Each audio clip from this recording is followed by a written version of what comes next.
जय माँ काली। तो आज के इस वीडियो में मैं आपको ये बताऊंगी कि अगर आपके घर में तांत्रिक क्रिया की गई है तो आपके घर में ऐसी कौन सी परेशानियाँ आती है, या आप किस प्रकार से ये समझ सकते हैं कि आपके घर में तांत्रिक क्रिया की गई है।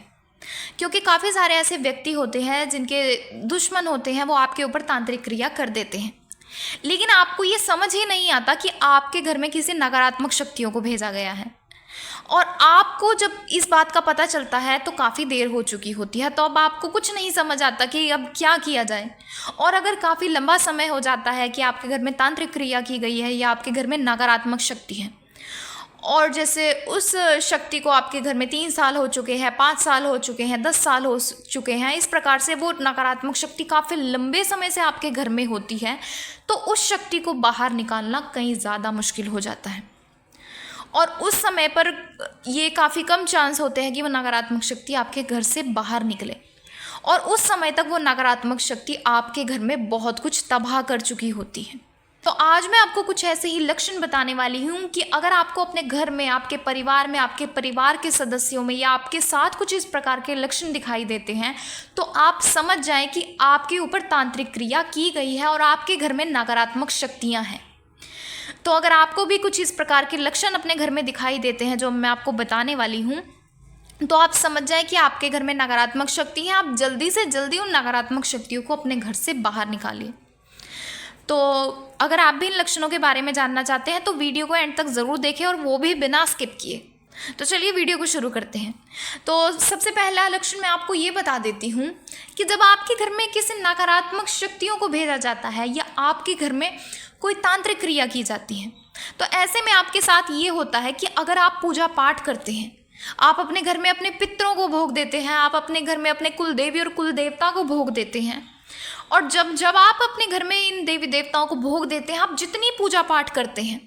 उतनी ज़्यादा आपके घर में परेशानियां आनी शुरू हो जाती हैं। जैसे मान लीजिए आप अमावस्या के दिन है और आपने अमावस्या के दिन अपने पितरों को भोग दिया, और आप देखेंगे कि पितरों को भोग देने के बाद से ही या अगले दिन से ही या 1-2 दिन के बीच में आपके घर में लड़ाई झगड़े होने शुरू हो जाती हैं, आपके घर में परेशानी आनी शुरू हो जाती हैं। और इसके साथ ही जैसे आप अपने कुलदेवी और कुलदेवता को भोग देते हैं, और कुलदेवी और कुलदेवता को भोग देने के बाद भी आपके साथ कुछ इस प्रकार से होता है, तो ये इसी बात का संकेत है कि आपके घर में नकारात्मक शक्ति है और आपके घर में किसी ने तांत्रिक क्रिया की हुई है। और ऐसा इसलिए ही होता है क्योंकि जब कोई व्यक्ति आपके घर में नकारात्मक शक्तियों को भेजता है, तो वो नकारात्मक शक्तियाँ आपके घर में आपके देवी देवताओं की जगह पर बैठ जाती हैं, और आप जो उनको भोग देते हैं या आप जो उनकी पूजा करते हैं, उन पूजा को या उस भोग को ग्रहण करना शुरू कर देती हैं।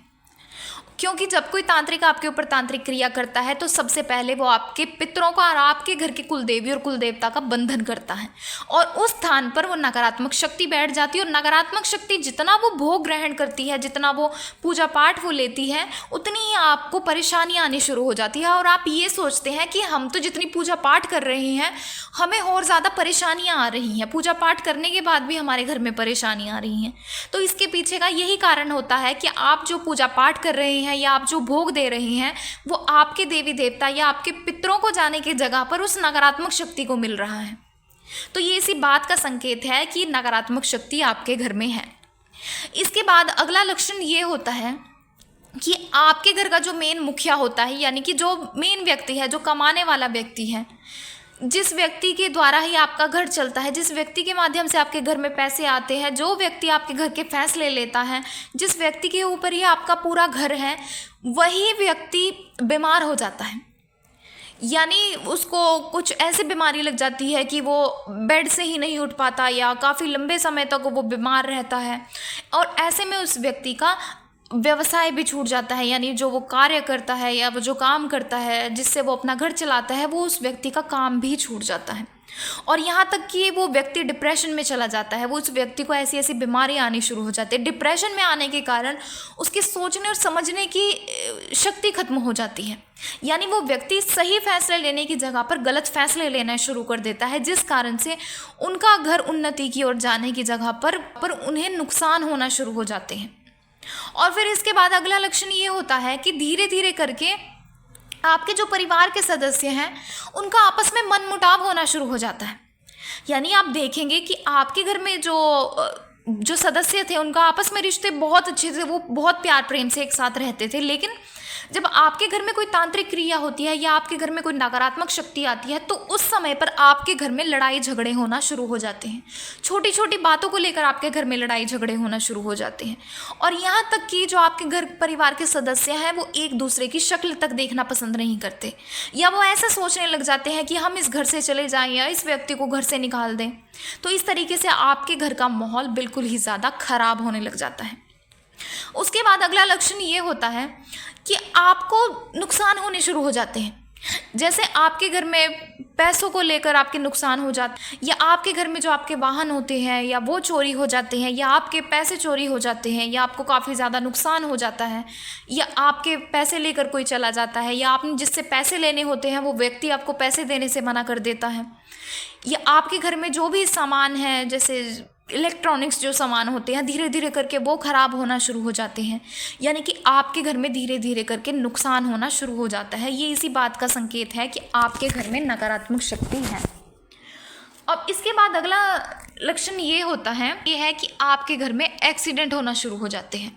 आप देखेंगे कि आपके परिवार के सदस्यों के धीरे धीरे एक्सीडेंट होने लग जाते हैं। कभी एक व्यक्ति का एक्सीडेंट होता है, कभी दूसरे का एक्सीडेंट होता है। इस प्रकार से एक्सीडेंट होना शुरू हो जाते हैं। वो नकारात्मक शक्ति आपके साथ साथ आपके परिवार के सदस्यों इस प्रकार से परेशान करती है। उसके बाद अगला लक्षण ये होता है कि जिस व्यक्ति के ऊपर नकारात्मक शक्तियों को भेजा गया है, यानी कई बार तो ऐसा होता है कि वो तांत्रिक पूरे घर पर तांत्रिक क्रिया करता है, यानी कि आपके पूरे परिवार पर उस नकारात्मक शक्ति का असर होगा। वो नकारात्मक शक्ति किसी भी व्यक्ति के ऊपर आकर परेशान करेगी। और कई बार ऐसा होता है कि जो नकारात्मक शक्ति होती है या जो तांत्रिक होता है उन्होंने किसी एक व्यक्ति के ऊपर उस नकारात्मक शक्ति को भेजा होता है, और जब उस व्यक्ति के ऊपर नकारात्मक शक्ति को भेजा हुआ होता है तो ऐसे में उस व्यक्ति के शरीर में नील पड़ने लग जाते हैं। यानी कई बार तो ऐसा होता है कि जब आपको कुछ चोट लग जाती है तब जाकर आपके शरीर में नील पड़ते हैं, लेकिन जब नकारात्मक शक्ति आपके शरीर में होती है ऐसे में आपको बिना किसी कारण ही आपके शरीर में नील पड़ना शुरू हो जाते हैं। तो ये इसी बात का संकेत है कि आपके घर में या आपके ऊपर नकारात्मक शक्ति है। तो इस प्रकार से थे ये कुछ लक्षण, जिन लक्षणों के माध्यम से या जिन संकेतों के माध्यम से आप ये समझ सकते हैं कि आपके घर में तांत्रिक क्रिया की गई है या आपके घर में किसी नकारात्मक शक्ति को भेजा गया है। तो अगर आपको भी अपने घर में कुछ इसी प्रकार के लक्षण दिखाई दे रहे हैं या आपके घर में भी कुछ इसी प्रकार से हो रहा है, आप जितने भी सही कार्य कर रहे हैं वो सभी कार्य उल्टे हो जाते हैं, या आपको जो भी कार्य करते हैं उन सब के बदले आपको नुकसान ही मिलता है, तो समझ जाएं कि आपके घर में नकारात्मक शक्ति है। और अगर आपके घर में भी कुछ इस प्रकार से हो रहा है तो आप उस नकारात्मक शक्ति को जल्दी से जल्दी खत्म करने का प्रयास करें, और आप इस नकारात्मक शक्ति को स्वयं भी खत्म कर सकते हैं। उसके लिए मैंने अपने चैनल पर कई सारी वीडियोस को भी अपलोड किया हुआ है, और इससे पहले वाली वीडियो में भी मैंने आपको बताया है कि किस प्रकार से आप स्वयं नकारात्मक शक्तियों को अपने घर से बाहर निकाल सकते हैं। तो आशा है आपको जानकारी पसंद आई होगी, और अगर आपको जानकारी पसंद आई है तो वीडियो को लाइक करें और ज़्यादा से ज़्यादा लोगों तक शेयर करें। तो चलिए मिलते हैं अगले वीडियो में कुछ नई जानकारी के साथ। जय मां काली।